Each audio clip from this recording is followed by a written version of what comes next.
કહેવાની ઈચ્છા થાય કે ગુજરાતમાં દારૂબંધી છે સાહેબ, તો 31st માટે નિયમો હળવા કેવી રીતે કરવા? જો કે દારૂબંધી પણ અહીંયા તો હળવી હોય એવું જ દેખાઈ રહ્યું છે. આમ તો સાંસદ કહી રહ્યા છે, લોકો હેરાન થાય છે, પણ બીજી બાજુ ગુજરાતમાં પણ દારૂડિયાઓના ત્રાસ કંઈ કમ નથી. ભૂતકાળમાં આપણે જોયું છે, દારૂના નશામાં છાકટા બની અને લોકોના જીવ લેતા એ નબીરાઓને જોયા છે.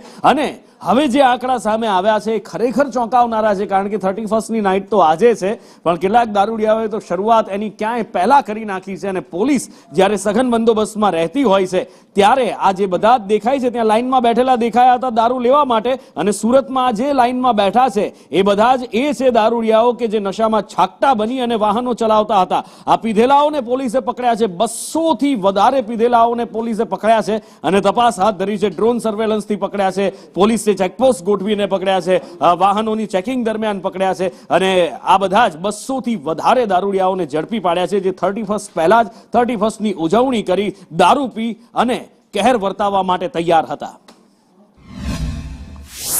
पब्लिक प्लेसेस पे बाहर पी के हुड़दंग करने वाले, नशे में रहने वाले, गलत तरीके से गाड़ी चलाने वाले या पब्लिक प्लेस पे शोर शराबा करने वाले, अनावश्यक शांति को भंग करने वाले, इस तरह के जो लोग हैं उनके साथ सख्ती से बरता जाएगा.